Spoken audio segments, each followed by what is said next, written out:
پس از این زاری چرا این افتاده گذاشتی؟ آخه با من تازگی احساس میکنم کیارستمی میخوام بشم.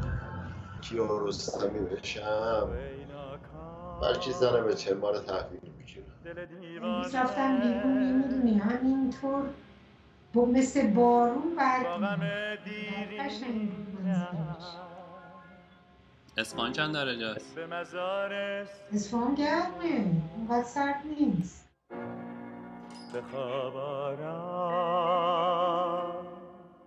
یه دوتا از همسلولیامو دیدم تو مسجد اینقدر خوشحال شدم. همسلولیاتونو؟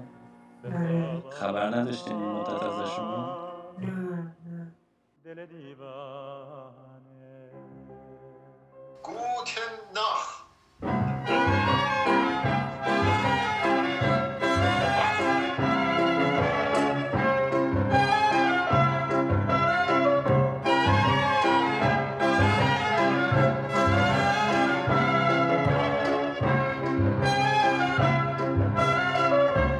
تو رفتم بی تو باز آمدم از سر کوی او دل دیوانه پنهان کردم